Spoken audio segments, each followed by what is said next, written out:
você pode sorrir, aqui você pode cantar, aqui você pode se expressar.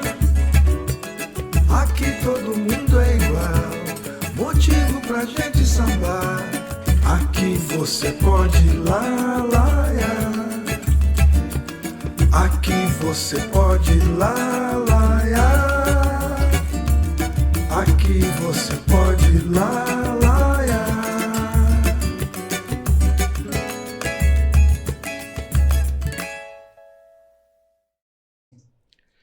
Salve, salve galera, tá começando mais um Pode Lalaiar, o podcast do sambista. Meu muito obrigado ao Júnior, ao Alex do estúdio Earcast.studio, você que quer gravar seu conteúdo. Estúdio muito bom aqui na Avenida Paulista, região bem localizada, fácil acesso. Entra no Instagram, Earcast.studio, veja as condições, você não vai se arrepender. Eu gravo aqui e não me arrependo, é muito bom, tá gente? Então entrem lá e fiquem à vontade para saber dos preços, das condições. Ao meu amigo Felipe Donato, personal trainer, conheço há mais de 25 anos. O arroba dele é Felipe Donato, com 2 T's. Dá aula presencial, aula online, treinos funcionais, dicas de qualidade de vida, saúde e bem-estar. Então você que quer mente sã, corpo são, o corpo são acompanha, só procurar por ele que ele vai te dar todas as coordenadas. Agradecer ao Elber Medeiros, meu parceiro, do Boa Vila Espetaria, fica ali na Najar de Souza 256, eu vou deixar a descrição no link, né? Direitinho, comida de primeira, som de primeira, para você que gosta de samba, de outros gêneros também, toda sexta, sábado, só chegar aqui, vai ser bem recebido. Jorginho Soares também, com o projeto Show e Batucada, parceiro nosso também aqui do Pode Lalaiar. E o Elber Medeiros também tem uma produção, né? Ele faz sempre, para você que quer produzir sua festa, iluminação, tudo mais, tem o Boa Vila Eventos, contrate ele para sua festa, para o seu evento corporativo, que você não vai se arrepender. E muito obrigado pelo apoio de vocês ao Pode Lalaiar, projeto que já está mais de 2 anos no ar. Gente, hoje estou voltando, tive alguns contratempos aí que quem me conhece mais de perto, segue minhas redes sociais, sabe, né? Contratempos da vida, estou voltando, feliz da vida, porque hoje o convidado é de garbo e elegância, é de primeira. Eu estou muito feliz de ter trazido ele aqui. Uma pessoa necessária, que gera debates, que procura inserir a sociedade num contexto que a gente vem falando, mas a gente vem falando pouco, né? Sambista, sociólogo, curador, tem bastante coisa. Eu vou deixar ele falar porque é capaz de eu esquecer alguma coisa. Então é com grande honra, com imenso prazer, que eu trago aqui no Pode Lalaiar, Tadeu Caçula. Vou cumprimentar porque... Legal. Obrigado, cara. Obrigado, de coração por ter vindo. Na verdade, né? O convite de participar desse podcast que já é referência, não só para o mundo do samba, mas para as pessoas que gostam de conteúdos de qualidade, Obrigado. Que coloca a população para pensar, que provoca também, né, para além de um pensamento crítico, o olhar das pessoas sobre o que é essencial para a nossa sociedade. Então, o Pode Lalaiar já é uma referência e para mim é um privilégio estar aqui também fazendo esse escambo de saberes contigo. Eu vou recortar isso que ele falou, vou deixar como se fosse um currículo, né? Porque me envaidece muito. Obrigado, Victor. Obrigado de coração. Você poderia, eu falei, você é sociólogo, curador, né? O que você é mais, cara? Porque é bastante coisa que eu vi que você tem, cara, bastante funções e bastante atribuições. Né? Antes desse mini bio, né, que a gente chama, né, acadêmico e tal, eu sempre gosto, Rafael, de me apresentar de onde eu vim. Exato. Não é? Então eu venho de uma família que primeiro me prepara para o mundo, né? Prepara o meu olhar crítico, me coloca no lugar de entendimento de ser, na ocasião, um jovem negro, retinto, periférico, numa das periferias mais importantes que a gente tem em São Paulo, que é a Zona Norte, que é o bairro da Casa Verde, um dos territórios mais negros que a gente tem da nossa cidade, da maior cidade do país. Hoje nós temos aí a cidade de São Paulo com cerca de 12 milhões de habitantes e 40%, né, 42% dessa população são de pretos e pardos e a maior parte dessa população está na Zona Norte, sobretudo desse território que eu vim. Então eu sempre gosto de dizer, eu vim deste lugar, eu vim dessa família. De uma família que pratica as religiões de matriz africana, de uma família que tem uma tradição no samba, até porque meu pai era músico, sambista, um dos entusiastas, né, quando houve a fundação da Unidos do Peruche. Conheceu minha mãe no carnaval de 1958, num desfile da Unidos do Peruche na Rua Zilda. Em 59 se casaram, tiveram 9 filhos e dos 9 filhos eu sou caçula, não é? E aí também gosto muito de dizer que sou Venho de um lugar das matrizes africanas, sou hoje um iniciado no candomblé de nação Angola, né? Iniciado pelo meu tata Nkice Katuva Gessi. Eu sou iniciado no Nkice Nkosi, né? Que também tem ali uma aproximação com Injira. E também sou capoeira, porque na realidade eu sou também do grupo de capoeira Cativeiro, um dos grupos mais tradicionais que a gente tem no Brasil. Legal. Não é súdito do mestre Miguel Machado. Então, eu sempre gosto de dizer, primeiro, eu venho das 3 rodas sagradas do universo negro brasileiro, dos candomblés, das capoeiras e do samba, e aí depois vem a universidade, a academia, para poder complementar aquilo que já é intrínseco, né? Então, formado em Sociologia, com mestrado e doutorado pela Universidade de São Paulo, e agora já entregando meu pós-doutorado na Unesp, com extensão na Universidade de Lisboa. E é sempre bom não esquecer das suas raízes, né? Sem dúvida, é de onde a gente veio, né? É de onde a gente veio. Exatamente. É isso que dá o norte para... Esse é o chão, né? Às vezes as pessoas se esquecem de manter a conexão com as suas bases fundantes, de onde de fato te originou. E aí tem um Itam, que a gente chama, né? Que é um provérbio africano, que diz que o rio que se afasta da sua fonte seca. Então, por isso que eu sempre faço muita questão de estar sempre conectado com a minha fonte. É importante. Eu trouxe aqui, em um dos episódios, eu trouxe o Tobias do Vai Vai. E ele acho que ele é reitor, né? Reitor da Zumbi dos Palmares, né? Acho que ele é de honra, né? De honra, né? E a gente conversou sobre muitos assuntos, assim, pertinentes ao tema que a gente está trazendo aqui também. Uhum. Sobre meritocracia, essa coisa falsa que existe no nosso país, de como é que a gente tem meritocracia se a gente não parte do mesmo lugar, né? Não tem como. E eu tava vendo... Depois eu quero que você me fale depois as suas... Como você falou da sua família de sambistas, né? Como esse bichinho te mordeu, que é aí que vem a sua raiz, né? Só que eu vou puxar um gancho, eu queria que você comentasse comigo, por gentileza. Eu vi um podcast do Brito, o Luiz Antônio Simas, que é um historiador também, né? Compositor de sambas também. Incrível. E ele falou uma coisa que eu achei muito relevante e a gente para pensar e é verdade. Tem muita gente que gosta do meio samba, tem muita gente que gosta de carnaval, mas não renega que ele é uma instituição preta. Uhum. E tem atitudes racistas e tem atitudes, né, contradizentes, né, do que gosta. Por que você acha que a gente, nesse meio assim, a gente é meio hipócrita, assim, a gente fala, eu gosto de samba, eu sou sambista, eu sou do gueto, mas na hora de... Por exemplo, quando tem muito tema de matriz africana no carnaval, tem muita gente que reclama.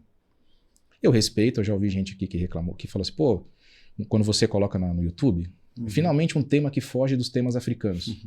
Só que o carnaval, genuinamente, ele é africano. Ele é negro, né? Por que a nossa sociedade ela tem dificuldade ela tem uma resistência de entender que o carnaval é preto, que o samba é preto, e quando a gente fala dos temas, a gente tem que entender que isso é a retratação da história, assim, É interessante essa pergunta, né? Eu acho que essa é uma pergunta que tem que ser recorrente. A todo momento que a gente tem a possibilidade de fazer esse debate, a gente tem que colocar esse debate. E tem que ser um debate público, sobretudo para as pessoas que participam do carnaval, que participam da escola de samba e que não têm origem das famílias de matrizes africanas, de matrizes que vêm das diásporas africanas. É interessante compreender que o carnaval no Brasil, ele só é o que é por conta da cosmologia africana. Conta da cosmologia afrodiaspórica. É o olhar cosmológico dos africanos que transforma o carnaval, que historicamente tem origem na Europa, nesse espetáculo que a gente vê no Brasil hoje. Mas um dado aqui acho que é importante a gente destacar. É importante dizer que as escolas de samba, em especial em São Paulo, antes das escolas de samba, os cordões carnavalescos, assim como os clubes negros, assim como times de futebol de várzea, não é? Assim como outros agrupamentos, outros espaços de sociabilidade da população negra, em especial no pós-abolição, não foram espaços apenas para poder fazer a manutenção, criados para fazer a manutenção de uma cultura, mas também como espaço de sociabilidade e mais, um espaço em que a população negra pudesse se reumanizar. Era um espaço de cura, era um espaço em que, durante quase 400 anos, essa população foi vítima de um processo brutal, perverso e violento, que foi a escravização de seres humanos escravizados, retirados do continente africano. E durante esses quase 400 anos, esse processo de desumanização foi perverso sobre essa população. Então, quando você tem esses agrupamentos carnavalescos, esses espaços de sociabilidade negra, ela também é um espaço de identificação ou de retomada da identidade e da humanidade dessa população. Então, estou trazendo esse dado para poder dizer o quê? Para poder dizer que, historicamente, tudo que vem das matrizes africanas, cultura, filosofia, enfim, cosmologia, é sempre colocado num lugar de marginalização. E por muito tempo, o carnaval, com esse molde, com esse olhar, com essas digitais, com essa cosmologia africana, também foi marginalizado. Aqui em São Paulo, por exemplo, até a década de 60, era ainda uma coisa totalmente fora de uma realidade de se pensar política pública ou de se incluir o carnaval nas políticas públicas. Portanto, era visto como coisa de gente preta, desocupada, maloqueira, vagabunda. Da vadiagem, né? Exatamente. Passiva, inclusive, de ser reprimido. Você tem um processo interessante, Rafael, que é a oficialização do carnaval. Estou trazendo aqui em São Paulo porque acho que o recorte fica melhor para as pessoas que nos assistem, o programa é aqui, mas isso está no contexto geral. No Rio de Janeiro não foi diferente, na Bahia não foi diferente, enfim. Quando você tem o processo de oficialização, e é muito louco isso, porque precisa ou o poder público ou o agente branco dizer que isso é oficial para que possa ser aceito, para que possa virar política pública. Aí aqui em São Paulo, ela vai se oficializar a partir da década de 60, em 68 em especial. Quando há a oficialização desse carnaval em 68, né, com a questão da fundação da Federação das Escolas de Samba, quando o prefeito Faria Lima, que era o prefeito da época, que tinha uma conexão com o samba, com o carnaval no Rio de Janeiro, vê isso também como um grande nicho de negócio, né, desenvolvimento turístico, desenvolvimento econômico, a cadeia econômica que girava em torno era interessante, organizar isso numa caixinha e colocar a marca do poder público era importante.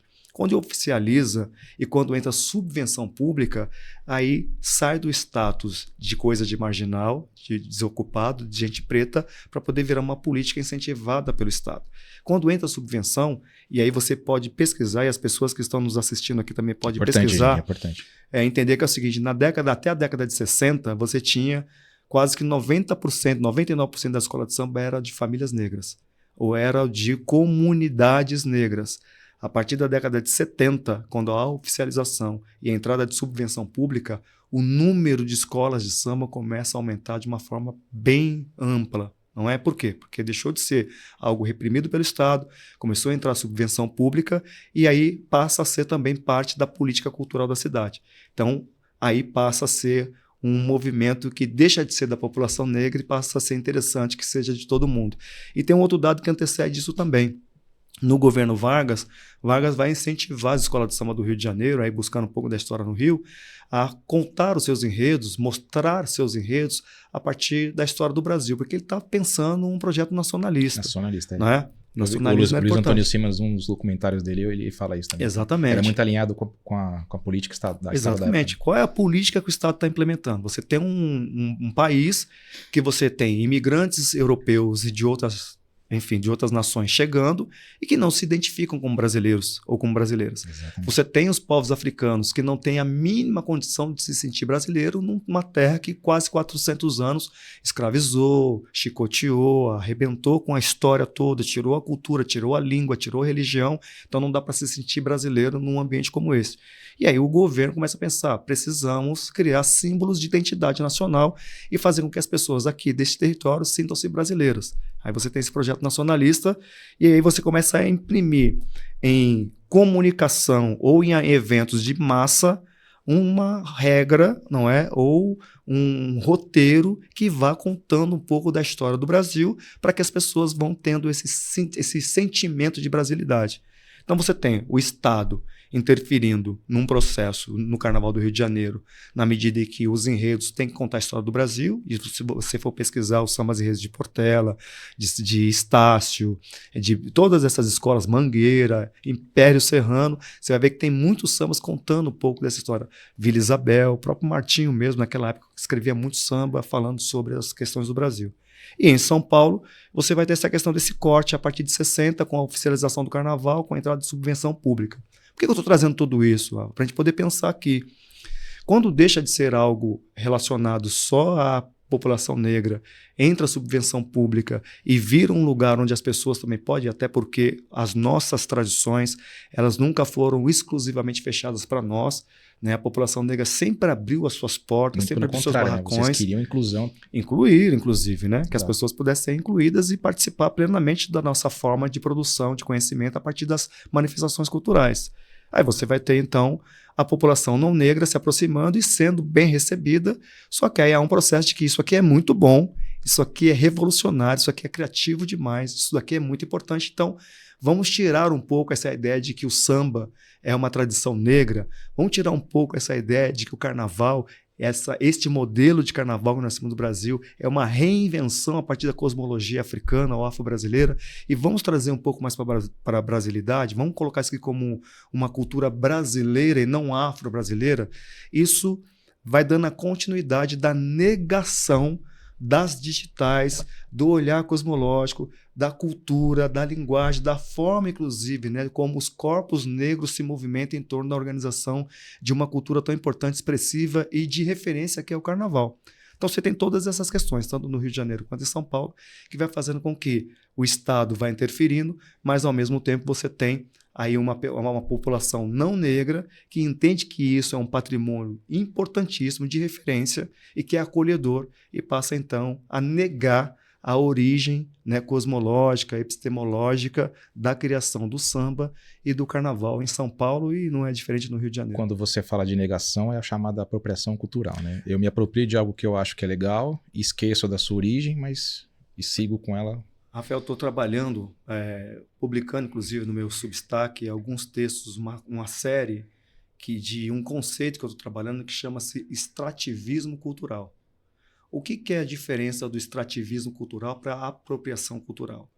A ideia de apropriação cultural é uma pessoa não negra usando dreads, por exemplo. Está se apropriando de um símbolo de resistência, de um símbolo de luta negra. O que é talvez a apropriação cultural também lido por essa perspectiva? É uma mulher branca usando um turbante, que também para a mulher negra não é só estética. Em países, em comunidades africanas, a questão do uso do turbante quer dizer também a hierarquia de uma família ou uma posição política de uma mulher dentro de uma comunidade, seja ela, enfim, na política institucional ou na política de sociabilidade daquela comunidade. Igual o uso do cabelo black, né? O cabelo black também, por exemplo, é isso. Então, isso, de uma certa forma, você vai se apropriando, né, desses símbolos, e aí você tem aí uma utilização do termo, do conceito apropriação cultural. Inclusive, o pai Rodney é uma das pessoas que escreveu dentro de uma coleção importante sobre a apropriação cultural. O que eu estou trabalhando agora como conceito relacionado à questão do extrativismo cultural? São as pessoas que pegam a nossa cultura, trabalham essa cultura como não fosse nossa e ganham dinheiro com a nossa cultura. Lucram com a cultura do negro e sem o negro. Porque tem uma frase que diz que a cultura negra é muito importante, muito bonita, significativa, mas sem o negro. Não é? E aí, quando você se apropria dessa cultura só para um uso estético, é apropriação cultural. Mas quando você usa isso para o desenvolvimento econômico, para o uso de desenvolvimento do capital, esse é o conceito que eu tenho trabalhado nos meus artigos, chamado extrativismo cultural. Que é o que acho que é o, literalmente falando, é o que acontece. Né? É o que acontece. O que acontece não só com o carnaval, não só com o samba.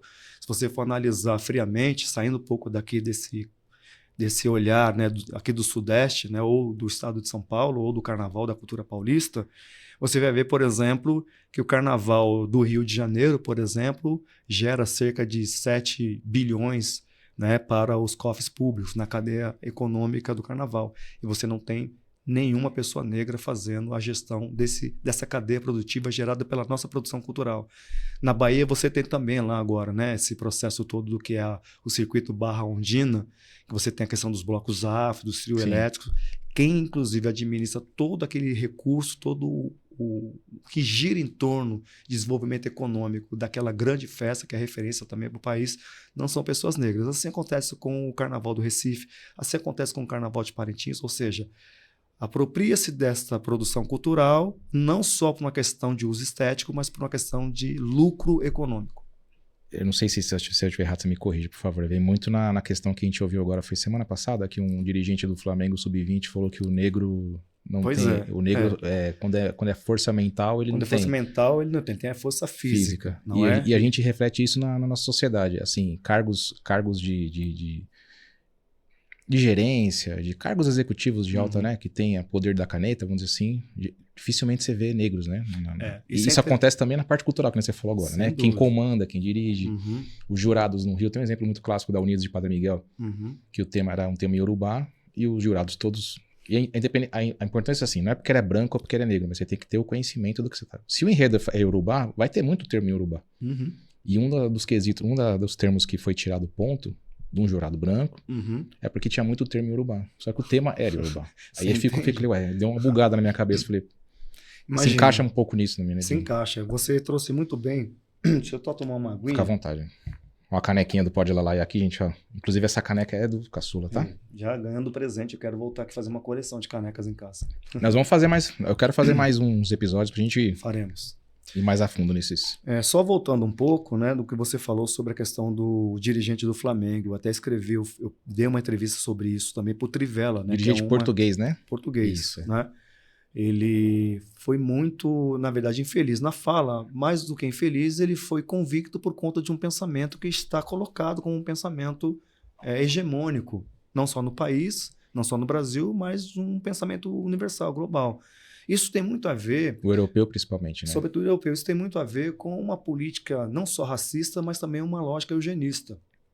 Não é de achar que a população negra não tem, por exemplo, um preparo intelectual para poder ocupar cargos de comando ou para poder ser estrategistas. Exato. Isso vai muito ao encontro da própria política eugenista, que sai da Europa e que chega aqui no Brasil também, sobretudo ali quando você pega o final do século XX, não é?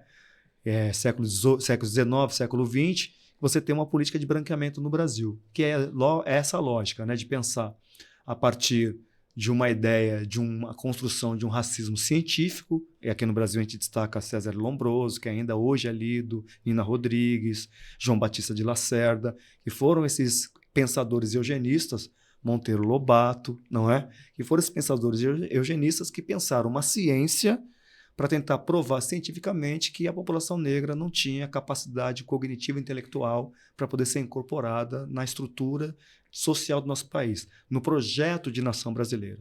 Tanto é que em 1911 houve a Conferência Universal das Raças, né, em Londres, e lá na Conferência Universal das Raças o Brasil mandou alguns representantes, entre eles João Batista de Lacerda, e lá o Brasil, o país, o Estado brasileiro apresentou um projeto de que em 100 anos não existiria mais os traços físicos, culturais e simbólicos da população negra, porque havia uma ideia de que o processo de miscigenação, ao longo do tempo, iria eliminar a presença negra, né? Eles tinham uma política, eu vou dizer aqui com todas as letras, eles tinham uma política de melhorar a raça, ou seja, de branquear o país.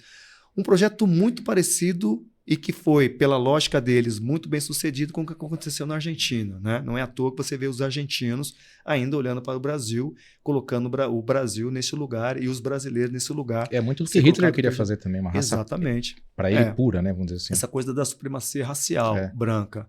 Então você tem esse pensamento vindo da Europa e a Europa ainda consegue fomentar esse tipo de pensamento, esse tipo de ideia, de que se você quer, né, força física, você vai e traz os jogadores africanos. Se você quer mais inteligência no jogo, você vai trazer os jogadores europeus. Não é diferente disso, Rafael, quando você vai pensar no modelo de gestão das nossas atividades culturais no Brasil.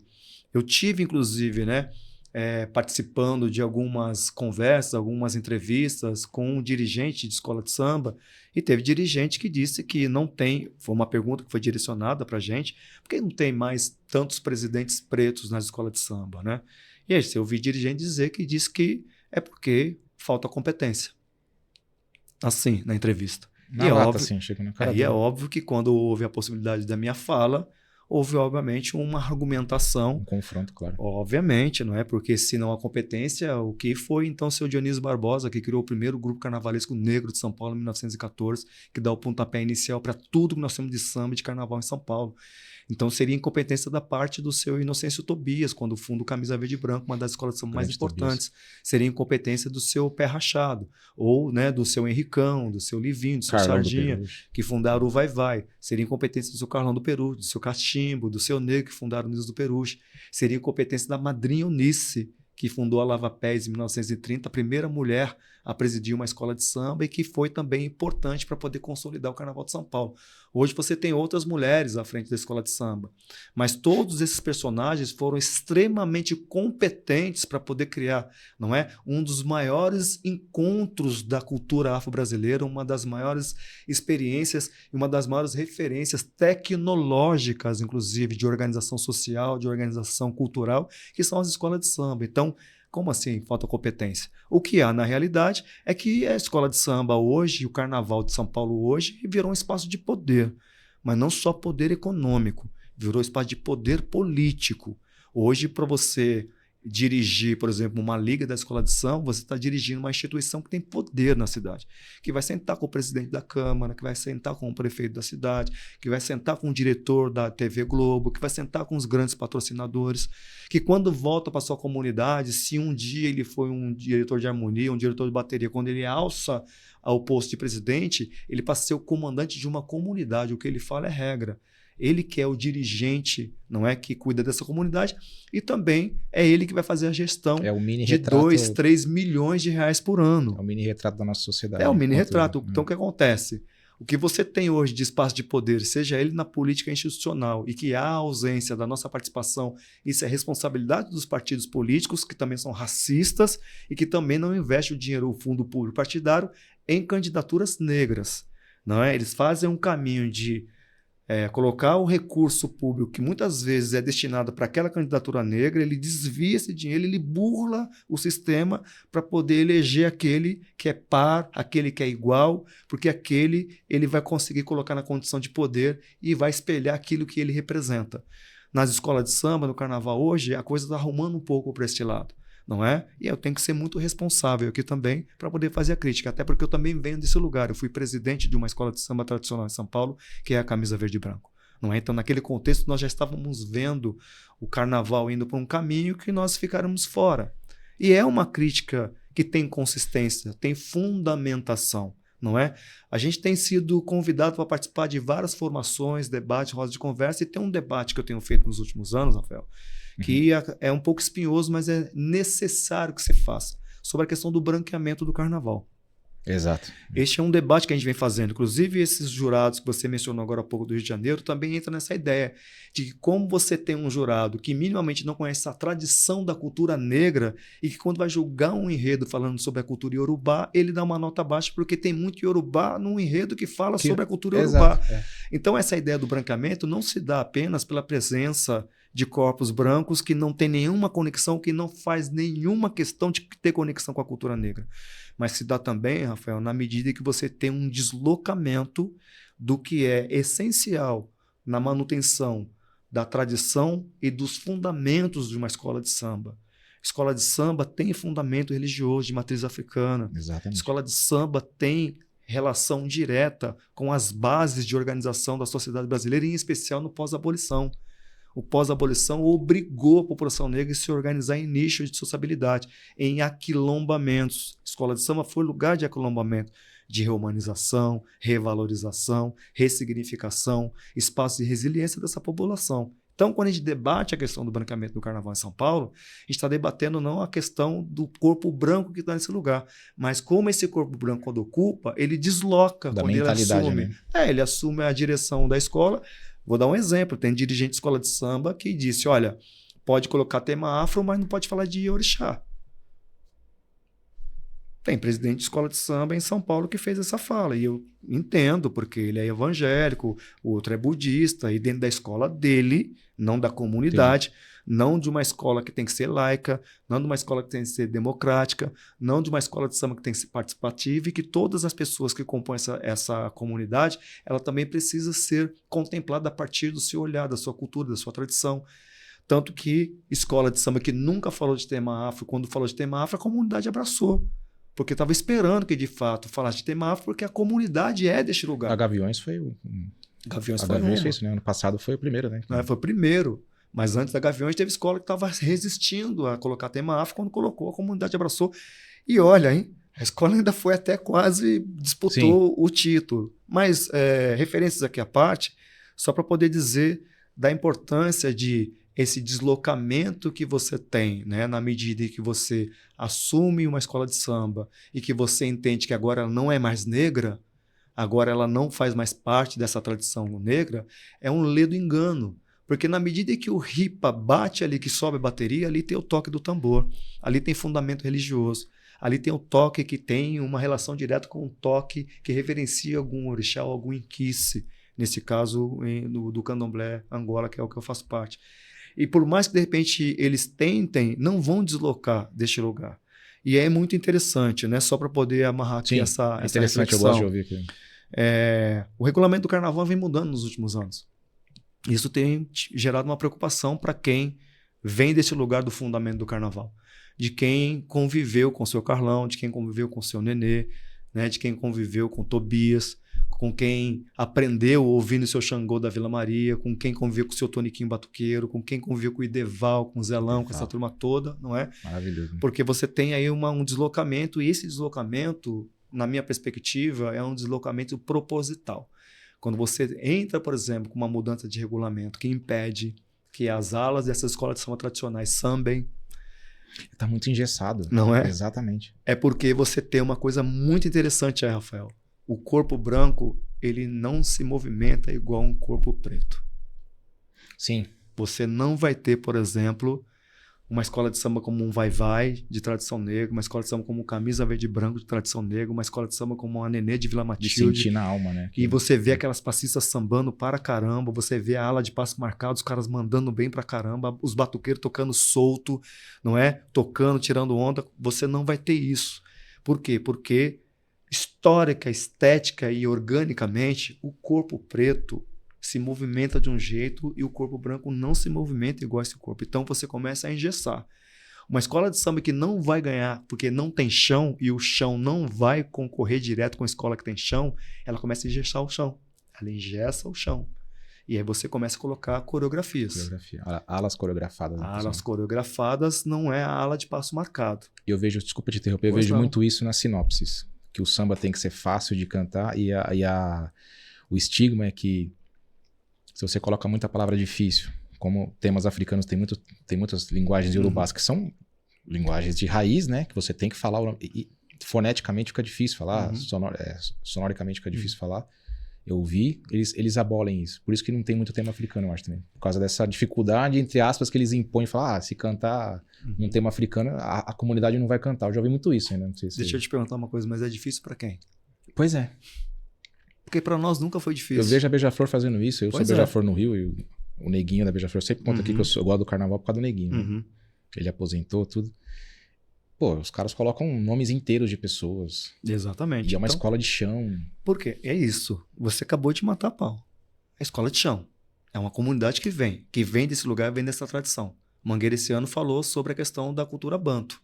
Exato. E tinha termos ali em quimbundo.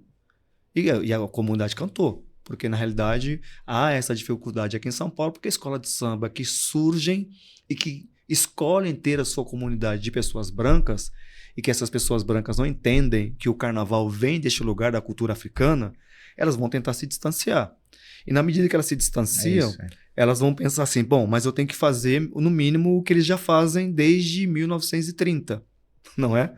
Quando você tem, inclusive, aí, ou melhor, né, eu vou até além, o que eles fazem desde 1914, porque o primeiro grupo carnavalesco em São Paulo surge em 14, é mais do que centenário, que é onde tem a origem da Escola de Samba Camisa Verde e Branco. Então, o que acontece? Você começa a inventar, porque de igual você não vai conseguir. Você não vai conseguir ganhar de um vai-vai no chão, de um camisa no chão, de um peruche no chão. Então, você começa a engessar. E quando você engessa, você prioriza e valoriza quem não tem chão e você acaba prejudicando quem tem chão, porque quem tem chão não vai conseguir mais sambar. E isso se conecta com aquele assunto que a gente falou das pessoas reclamarem tanto de tema afro no carnaval. Exatamente. Nossa, de 12 escolas, 10 vieram falando. Ano passado teve isso, né?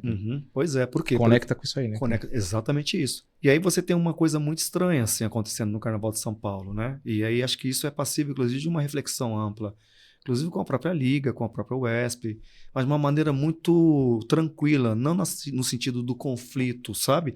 Mas de pensar como O importante, gente, desculpa até, é isso. A gente não está querendo criar guerras entre negros e brancos, muito pelo contrário. Eu acho que se o Caçula puder pode falar bem melhor do que eu. A gente quer que todos podem participar, desde que a gente entenda os fundamentos, as raízes, os propósitos. E respeite. É não só apagar. Isso foi feito durante 400 anos. Pois é. E respeite já chega, a tradição. né? Desculpa, Tio. Não, imagina. É a troca. Todas as trocas são importantes. Mas reforçar isso que você falou. Aqui não é essa questão de apartheid. Que muita gente entende isso, né? Não tem, né? Não é a ideia de implementar aqui um apartheid, de que o branco está aqui, o negro está aqui. A gente pode, inclusive, a nossa cultura, eu vou repetir isso que eu falei agora há pouco. Importante. A cultura negra sempre foi uma cultura aberta a todos os povos, diferente de outras culturas, né? Que não se abrem, por exemplo, para nós, descendentes de africanos, participarmos. Mas a gente não pensa dessa forma. A nossa cosmologia, a nossa forma de enxergar o mundo, de se relacionar com ele, é muito diferente do olhar ocidental. Então não é sobre isso. É sobre compreender que o carnaval, as escolas de samba, são de tradição negra, afrodiaspórica, e que ela é aberta para todos os povos, desde que haja um entendimento de que tem que respeitar a nossa tradição. É isso. Os fundamentos, não é? Que vocês entendam que vem deste lugar, que escola de samba, quando nasce, o terreiro da escola, que antigamente não chamava nem quadra, era o terreiro da escola. Por quê? Porque vem desse lugar do terreiro do candomblé, do terreiro de umbanda, do terreiro da capoeira, do terreiro do samba, do terreiro da escola, não é?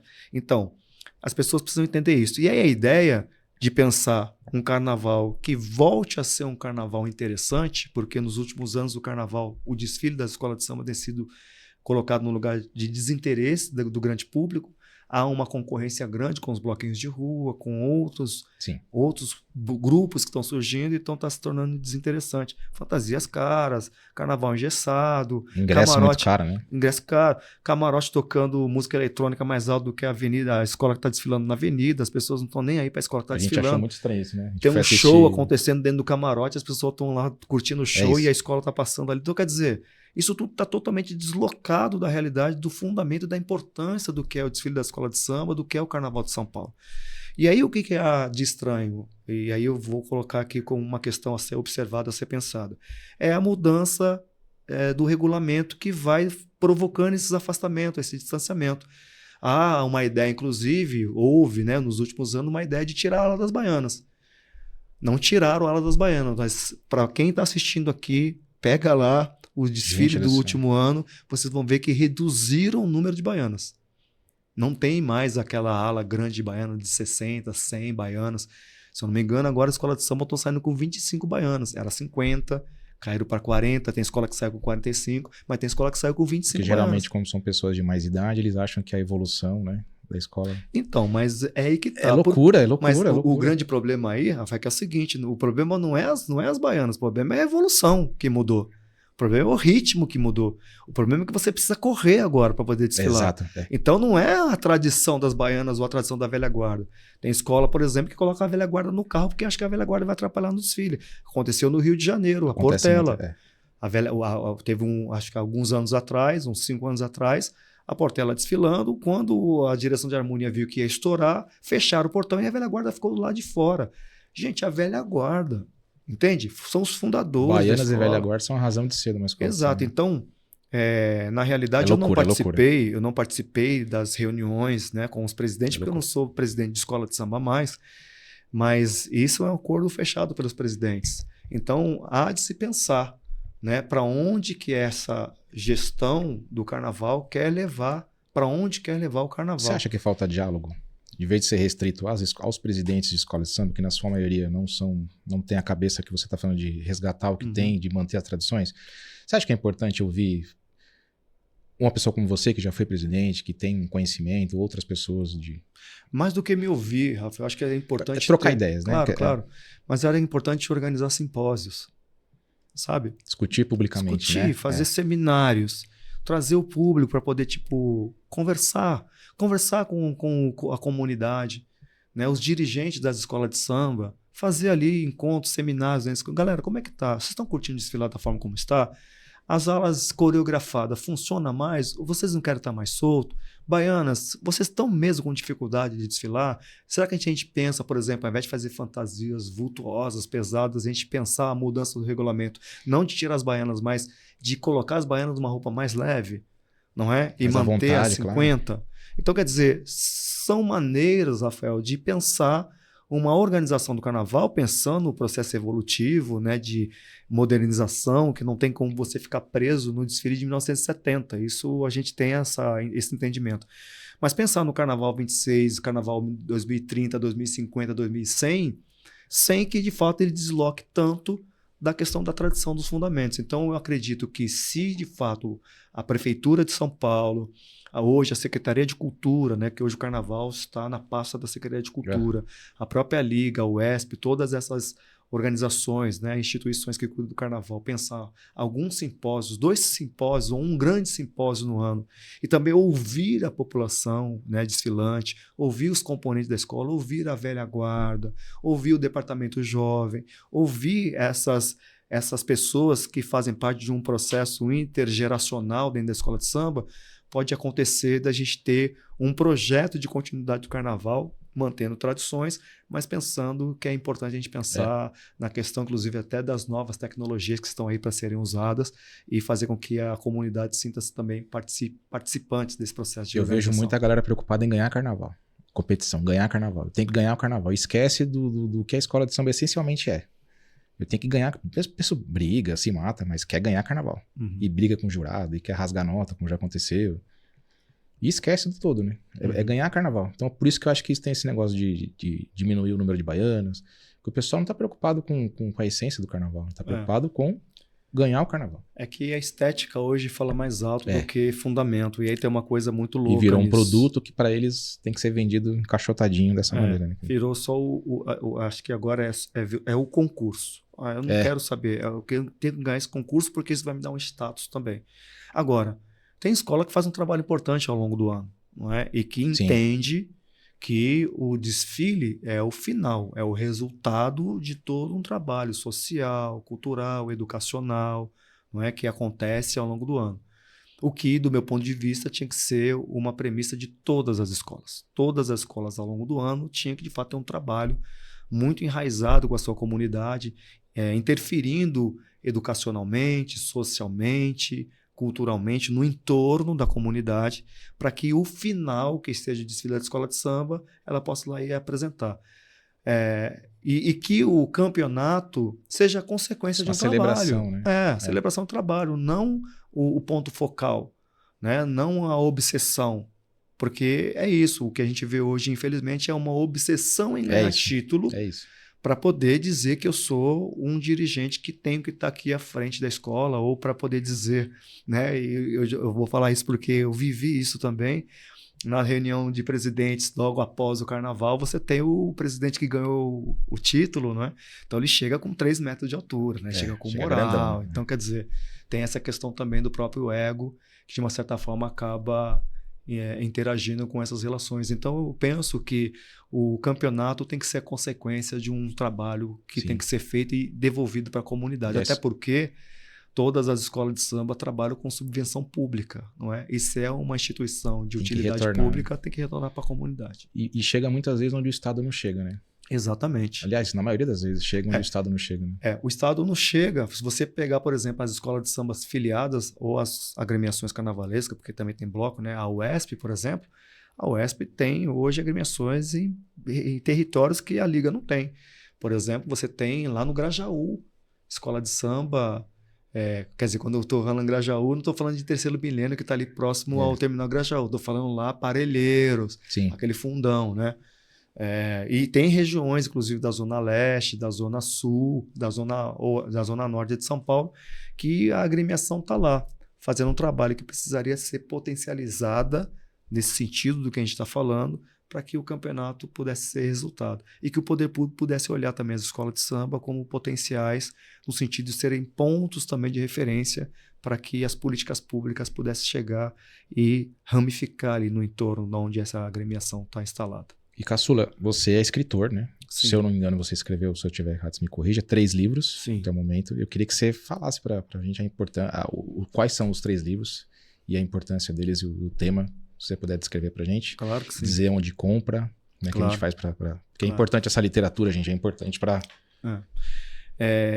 3 publicados, né? E tem agora mais 3 para sair. Né? Eu vi, eu acompanho o Instagram dele, é muito movimentado, gente. Tem bastante, que bom. Estão produzindo bem. É isso. Que é necessário, né? O repertório, sobretudo relacionado à cultura negra, ao carnaval de São Paulo, ele não é tão vasto como é no Rio de Janeiro. Verdade. Então eu estou me dedicando a produzir isso, pesquisar, entrevistar pessoas e sistematizar isso e produzir livros.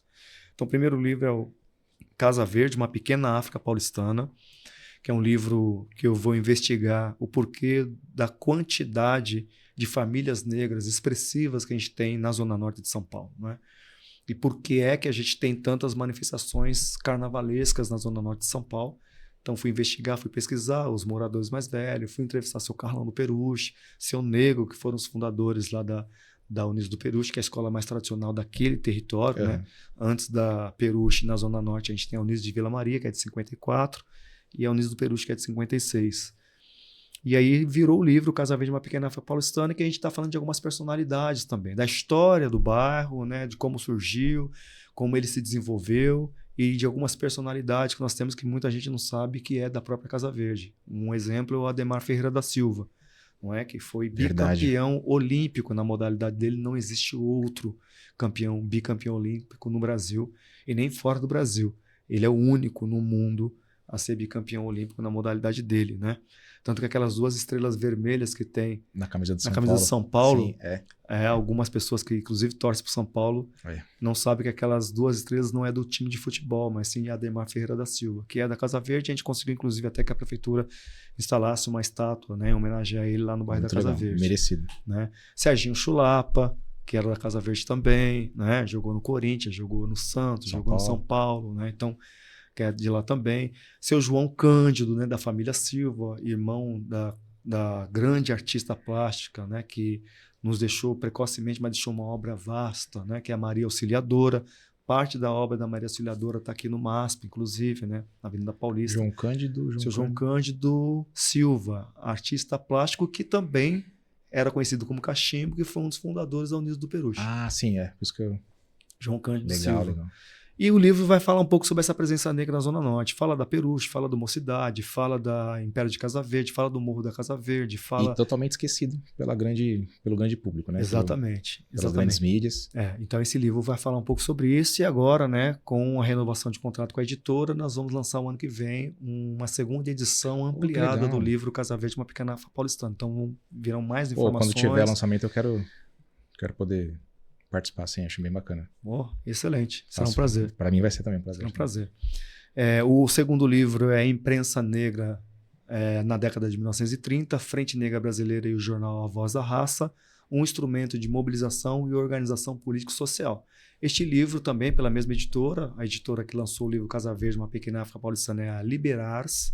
Legal. Liberars, que lançou também um livro, A Imprensa Negra na década de 30, que é o resultado da minha dissertação de mestrado na Universidade de São Paulo, onde eu fui investigar a importância da Frente Negra Brasileira, fundada em 1931, 16 de setembro de 31, como um dos principais, se não o maior, núcleo de organização da população negra brasileira após a abolição. Acho que a maior entidade, a maior organização foi a Frente Negra Brasileira, e naquele contexto existia uma imprensa negra, na verdade desde o século XIX, né? E a imprensa negra nunca foi colocada também como uma imprensa importante, mas tinha uma movimentação, uma articulação nos seus editoriais fundamentais. Nem por isso ela desistia de publicar. Exatamente. Então a Frente Negra Brasileira também lançou um jornal chamado A Voz da Raça. Então eu investiguei esse jornal e entendi que esse jornal, o que eles articulavam em termos de textos, de chamamento da população negra para fazer curso de formação política, chamamento da população negra de São Paulo para poder fazer curso de profissionalização, porque tinha que colocar a população negra no mercado de trabalho. Naquele contexto você tinha um chão de fábrica só com imigrantes, a população negra não foi colocada nesse projeto também do desenvolvimento trabalhista no Brasil. A Frente Negra Brasileira, a partir do jornal, convocava as famílias para trazer as crianças para poder criar. Eles criaram ali uma escola para alfabetizar a criança, porque o Estado brasileiro, a partir do decreto de 1836, impediu a população negra de acessar a rede de educação, né? A população negra, por decreto brasileiro, não podia Isso acessar a escola. Em que década? Estamos falando de 1836. Estamos falando na década de 30 do século XIX. Então, 100 anos depois, você tem a Frente Negra Brasileira criando Parece escolas. muito tempo, mas não é, né, Caçula? É muito tempo. Por isso que Essa ideia de meritocracia, ainda, né? essa ideia de Eu fiquei pensando nisso. não cabe quando você vai pensar a própria estrutura do nosso país. Nós fomos propositalmente atrasados por muito tempo. Por muito tempo, o Estado brasileiro, as oligarquias políticas e econômicas atrasou a população negra de acessar mecanismos de poder, de acessar terras, por exemplo, a Lei da Terra de 1851. Foi um decreto no Brasil, uma lei que impediu a população negra de comprar terra, não é? Então, quer dizer, nós não tivemos direito ao acesso à terra porque o pensamento e a estrutura oligárquica, política e econômica impediu de comprar terra. Em 1836 fomos impedidos de acessar a rede de educação, não podíamos ir à escola. Você tem depois a lei do sexagenário, que vai só abolir o escravizado quando ele fizer 60 anos, dado que a expectativa de vida naquela época de um homem negro era de 35, 40 anos. Não tinha escolha. Não é? Não tinha escolha. Então, ou seja, o Estado brasileiro, né, o pensamento colonial, né, ele sempre pensou um projeto de atrasar. O Gessé Souza, sociólogo da Universidade de São Paulo, ele tem uma publicação interessante chamada A Elite do Atraso. Essa elite só está no poder porque ela quer que o Brasil continue atrasado, porque ele atrasado, ela se mantém nos espaços hegemônicos de poder. Quanto menos debate tiver, melhor. Não é? Então você tem esse processo. Então a Frente Negra Brasileira foi muito importante nesse sentido. Por isso que, pegando um gancho aqui, em 2016 nós criamos um grupo de trabalho, eu estava pesquisando, inclusive, sobre o jornal Voz da Raça, sobre a Frente Negra Brasileira, já tinha lido muitas coisas, já tinha assistido documentários, entendia que ele tinha um legado importante, que inclusive fundamentou a criação do MNU, Movimento Negro Unificado, que se projeta nacionalmente a partir da década de 70, foram beber também na fonte dos pensadores da Frente Negra Brasileira.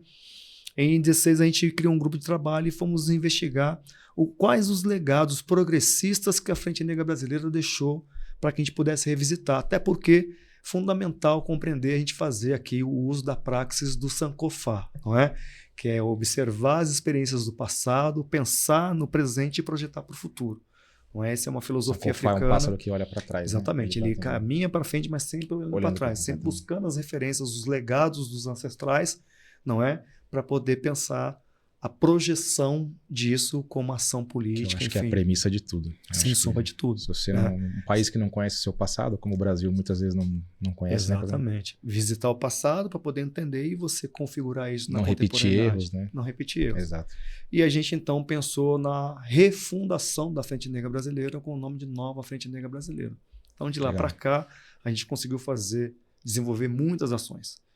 A gente conseguiu realizar 7 encontros nacionais, indo em localidades distantes, né? A gente foi visitar os macros territórios brasileiros. Nós fomos no norte do país, no nordeste, centro-oeste, sudeste, sul do país, falando com lideranças intelectuais, ativistas, coletivos negros e periféricos da Bahia, do Rio Grande do Norte, de Belém, de Brasília, de Goiás, do Mato Grosso, do interior de São Paulo, do Rio de Janeiro, Espírito Santo, Santa Catarina, Rio Grande do Sul, ou seja, de norte a sul do país. Ao longo desses quase 10 anos, a gente percorreu o Brasil ouvindo e pensando um projeto para o país. Realizamos 4 eventos no Congresso Nacional, né? 2 no Senado, na verdade.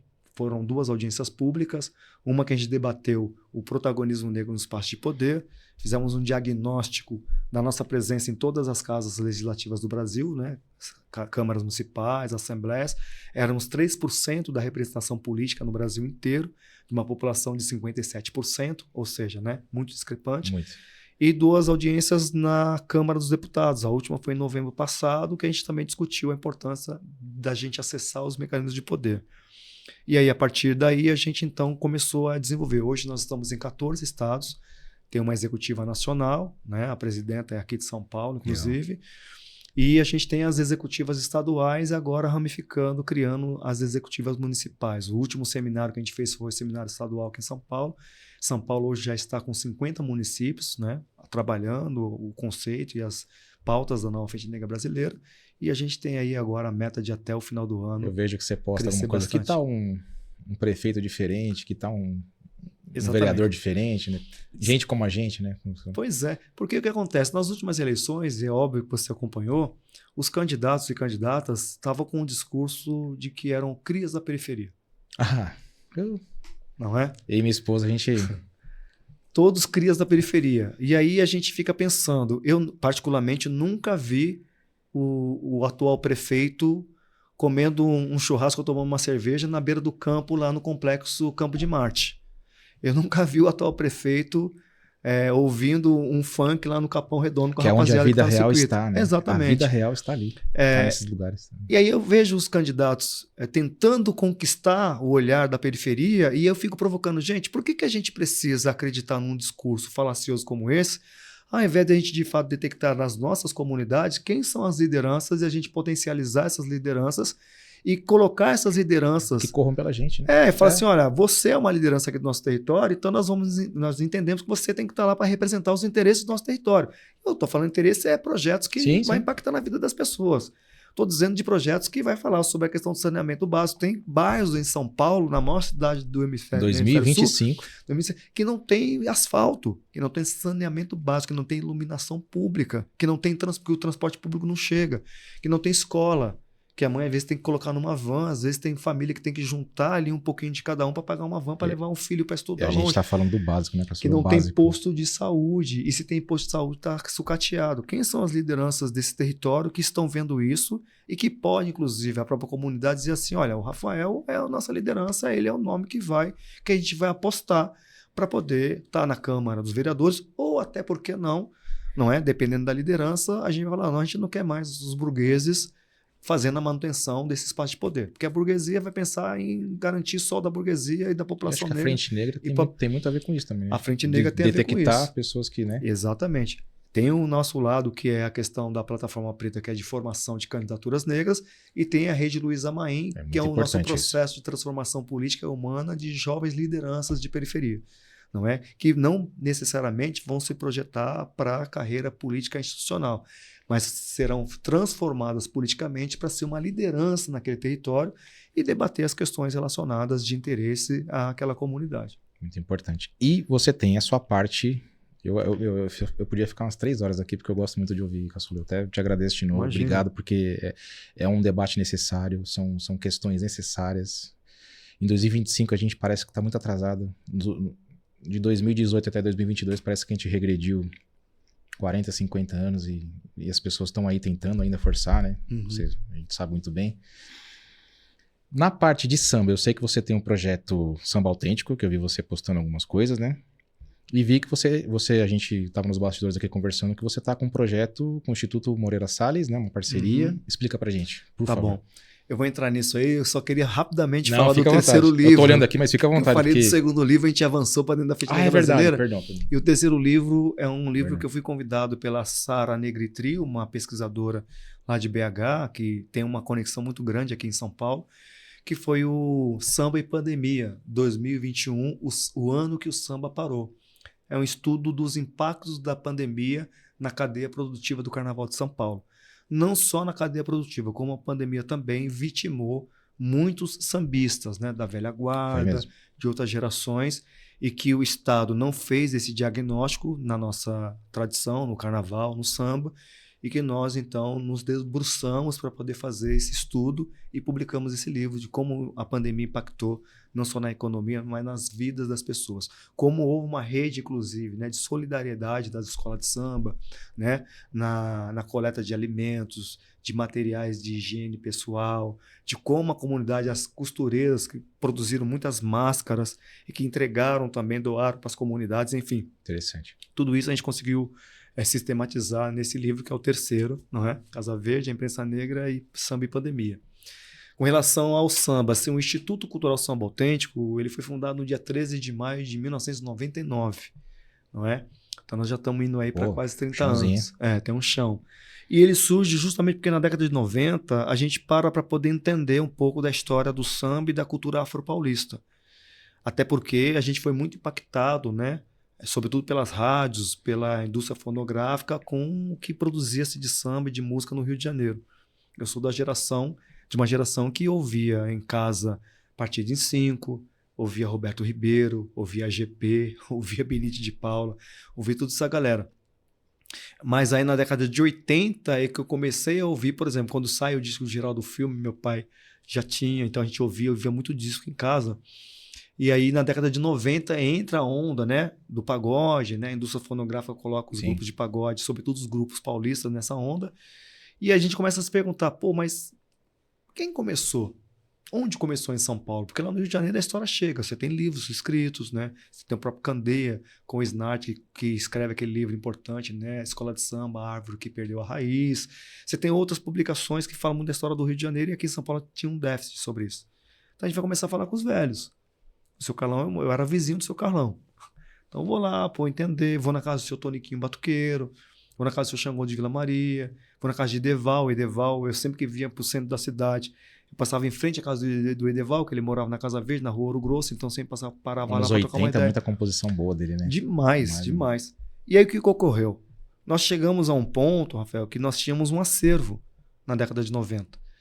Então eu ia garimpar no sebo, comprava vinil, pegava recorte de jornal. Eu achei um recorte de jornal de 1979, de uma capa, de um lado inteiro, uma entrevista com o Candeia, falando sobre a modernização do Carnaval do Rio de Janeiro, criticando a Rio Tour, que estava colocando mais por uma questão turística, se afastando da raiz.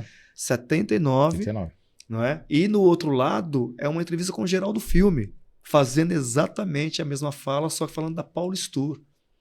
Não é? Então, quer dizer, eles já estavam vendo que o Carnaval chegaria onde chegou hoje, nessa conversa que nós tivemos. Uhum.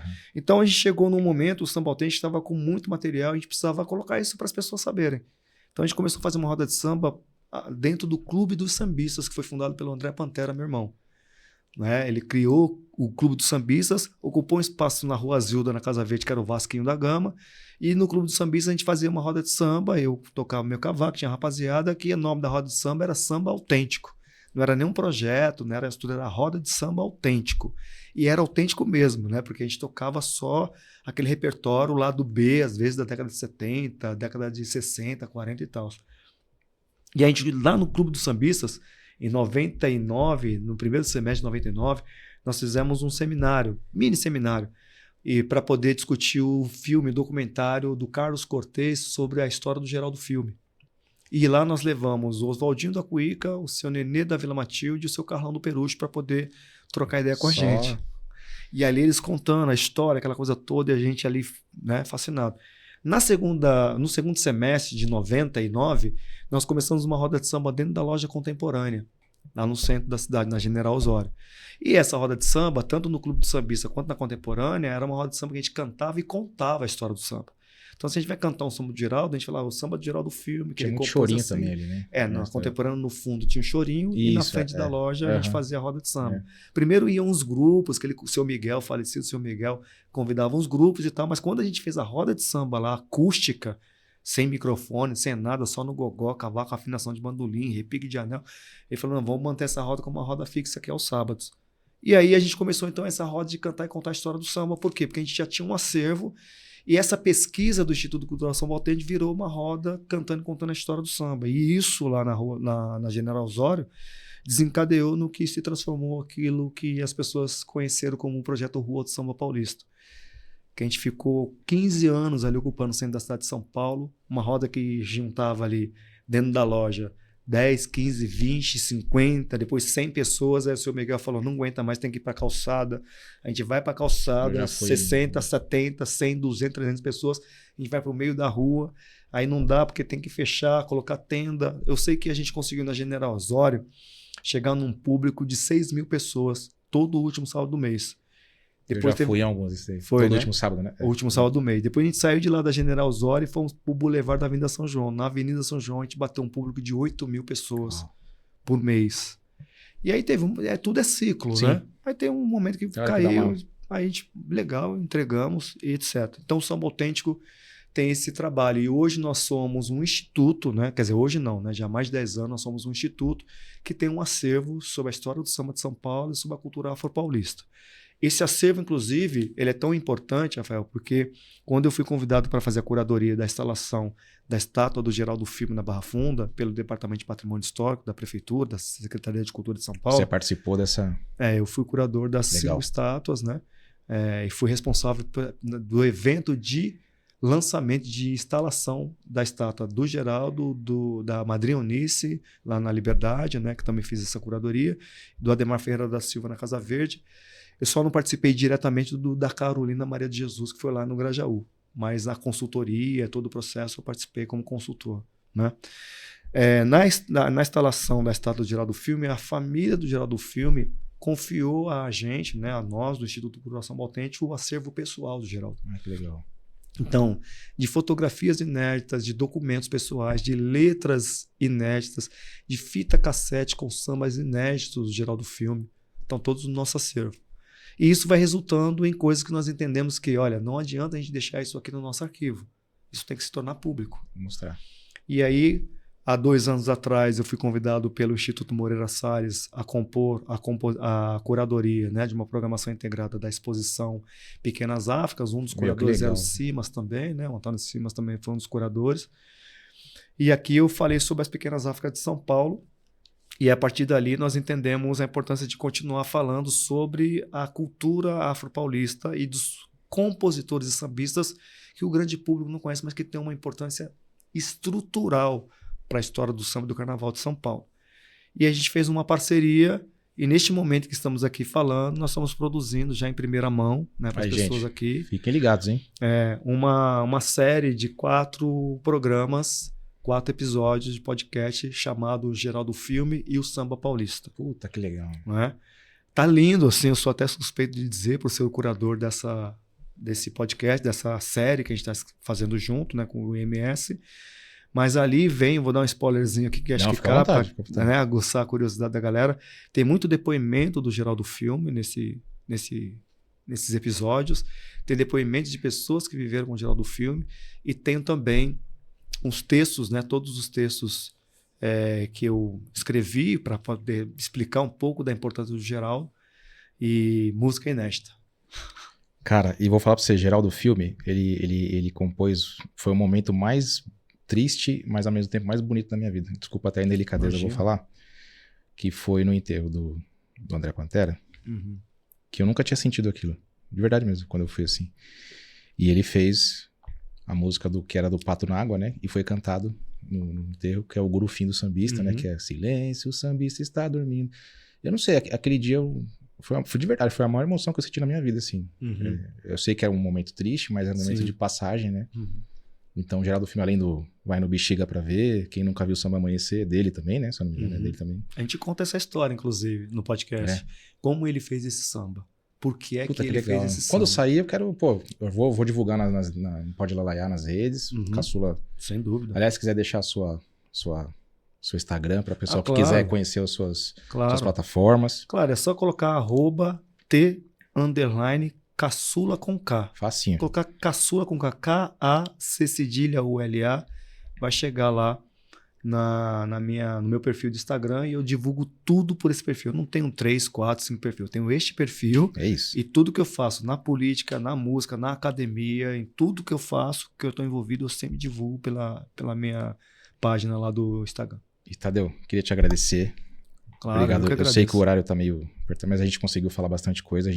Quero fazer mais alguns bate-papos com você. Vai ser um prazer. Quero agradecer imensamente. Quero dizer que muito grato, muito lisonjeado de ter ouvido essas histórias. Eu sei que tem muita mais coisa pra gente ouvir. Eu gosto de ouvir. Minha esposa brinca, pô, você não fala no podcast, você não pergunta. Eu falei, não, mas é tão bom ouvir, é gostoso ouvir. E a gente, hoje em dia, não ouve tanto, né? Exato, a escuta é importante. A gente quer debater e quer brigar com o outro. Então, quando eu tenho uma pessoa como você falando sobre coisas importantes, eu gosto muito de ser ouvido, de ouvir e de passar pra galera que tá assistindo. O que mais pode lá e traga música, traga carnaval, é importante trazer esse tipo de pensamento, de debate, que ninguém tá aqui querendo... Quando você ouvir falar sobre política antirracista, que é mimimi, procure buscar a história do Brasil, a história do que aconteceu com o povo negro, dos 400 anos de massacre, né? Que a gente... Inclusive, eu vou falar rapidinho, você falou, teve um censo do IBGE que falou que que a religião de matriz africana que mais cresceu foi acho que foi a Umbanda e teve acho que o Candomblé Umbanda e também. Candomblé. E por que aconteceu isso? Você gerou debate. Muita gente foi pro lado do embranquecimento e muita gente foi pro lado do buscar algo. Eu, desde março do ano passado, frequento o terreiro de Umbanda. Depois da pandemia, eu me senti conectado com as coisas que eu queria e me senti muito bem acolhido. Então, quando eu ouço você falar de religião matriz africana, e eu como uma pessoa branca, entendendo os fundamentos, tentando entender, pesquisando bastante coisa, me sinto muito bem onde eu vou, muito bem acolhido, que é a função da religião. Exatamente. O que você falou no começo, a gente não quer segregar, a gente quer unir. Então, e depois da pandemia, muita gente precisou se conectar com algo para que se salvasse de alguma maneira, né? Então, quero te agradecer pela iluminação dos pensamentos, de verdade mesmo, fiquei bem encantado com o que você falou. E eu pedi se você, menino, puder mostrar aqui, Junião, o cavaquinho tá ali atrás. Ó. Pode pegar aqui? Pode. Eu pedi para ele trazer o cavaco, Aqui, ó. e ele não tocou, porque o papo tá tão bom que ele não tocou. Então eu quero encerrar o nosso bate-papo agradecendo você que está assistindo. Entra na rede social T_Caçula. T_Caçula com K. Pronto. K-A-C-U-L-A. Chegou lá no Caçula. Tudo que a gente discutiu e muito mais, você tem a chance de poder ler, poder entender, poder pesquisar mais do que ele coloca lá. Entender o que está acontecendo no país, que tem muita coisa acontecendo no país que a gente está antenado, né, Caçula? Então, Exato. De coração, muito obrigado pelo carinho com o projeto, pelo carinho comigo. A gente conversou e... Era para ter acontecido antes, mas por alguns motivos não aconteceu, mas tudo acontece na hora certa. Tudo acontece na hora certa, exatamente. Isso. Eu quero agradecer mais uma vez o convite, né? Não deu certo da primeira, mas dessa deu. Nas próximas também, certamente dará certo. Parabenizar mais uma vez o programa importante, que traz temas relevantes, que faz, né, as pessoas que estão conectadas aqui com o podcast pensar, refletir, abre possibilidades, inclusive, né, da gente enxergar a nossa cultura com um outro olhar, com outra perspectiva.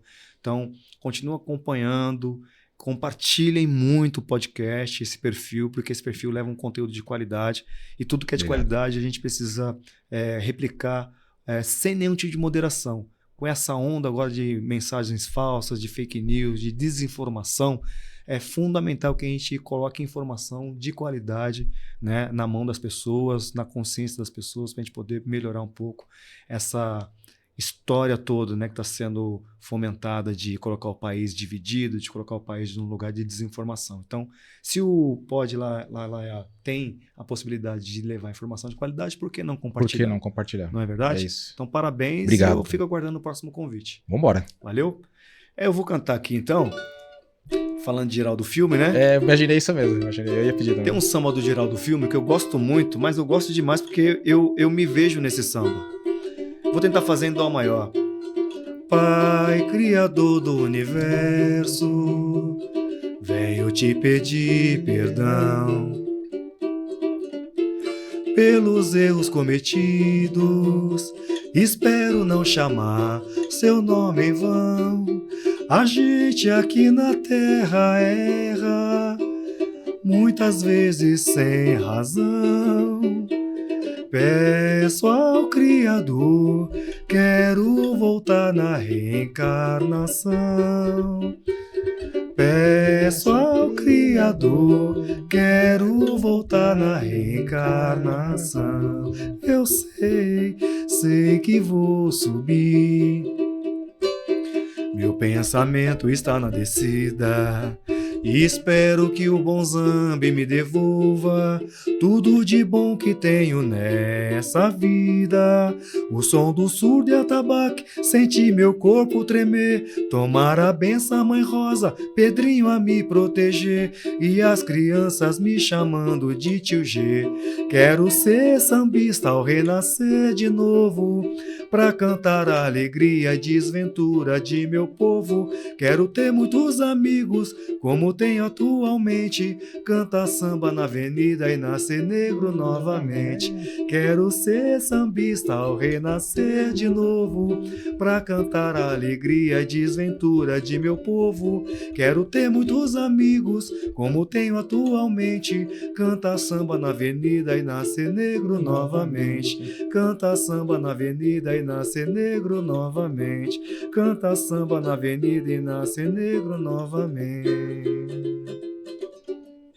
Axé, meu povo. Axé, Tadeu ô. Caçula. Pode lalaiar o podcast do sambista. Valeu!